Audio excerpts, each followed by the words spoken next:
എന്താണ് ethics? Ethics എന്ന് പറഞ്ഞിട്ടുണ്ടെങ്കിൽ നമ്മളൊരു കാര്യം ചെയ്യുമ്പോൾ നമ്മൾ ചെയ്യുന്നത് ശരിയാണോ തെറ്റാണോ, അല്ലെങ്കിൽ നമ്മൾ ചെയ്യുന്നത് നല്ലതിന് വേണ്ടിയിട്ടാണോ അല്ലെങ്കിൽ ചീത്തയാണോ എന്നൊക്കെ മനസ്സിലാക്കാനായിട്ടുള്ള നമ്മുടെ സ്വയം ബോധവുമായിട്ട് റിലേറ്റഡ് ആയിട്ടുള്ളതാണ് എത്തിക്സ് എന്ന് പറയുന്നത്. അപ്പോൾ ഈ എത്തിക്സിൽ ഒരുപാട് മോറൽ പ്രിൻസിപ്പിൾസും അതുപോലെ തന്നെ വാല്യൂസും ഉണ്ട്. എങ്ങനെയാണ് എത്തിക്സിനെ ഡിഫൈൻ ചെയ്തിരിക്കുന്നത്? The application of values to decision making. അതായത് നമ്മളൊരു തീരുമാനം എടുക്കുമ്പോൾ അതിലേക്ക് നമ്മുടെ വാല്യൂസ് അപ്ലൈ ചെയ്യുന്നതിനെയാണ് എത്തിക്സ് എന്ന് പറയുന്നത്. അപ്പോൾ എന്തൊക്കെ വാല്യൂസ് അതിൽ വരും? Honesty, fairness, responsibility, respect and compassion. അതായത് നമ്മളൊരു തീരുമാനം എടുക്കുമ്പോൾ അല്ലെങ്കിൽ നമ്മളൊരു കാര്യം ചെയ്യുമ്പോൾ നമുക്കതിൽ എന്തുണ്ടായിരിക്കണം? സത്യസന്ധത ഉണ്ടായിരിക്കണം. അതുപോലെ തന്നെ ഫെയർനെസ് എന്ന് പറഞ്ഞിട്ടുണ്ടെങ്കിൽ നീതിയും ന്യായവും അനുസരിച്ച് പെരുമാറാനായിട്ട് സാധിക്കണം.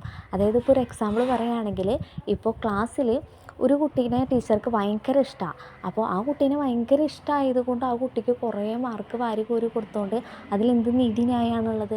അതായത് ആ കുട്ടി ശരിക്കും പഠിക്കുകയൊന്നുമില്ല, പക്ഷെ ആ കുട്ടീനെ ഭയങ്കര ഇഷ്ടമായതുകൊണ്ട് കുറേ മാർക്ക് വാരി കൊടുത്തു. അപ്പോൾ അതിലെന്തില്ല? അതിൽ ഒരു ന്യായമില്ല.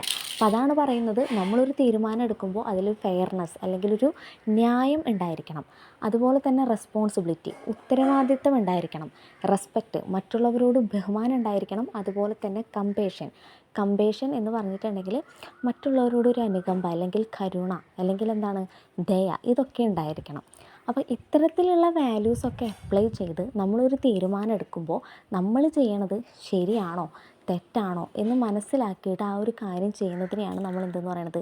എത്തിക്സ് എന്ന് പറയുന്നത്.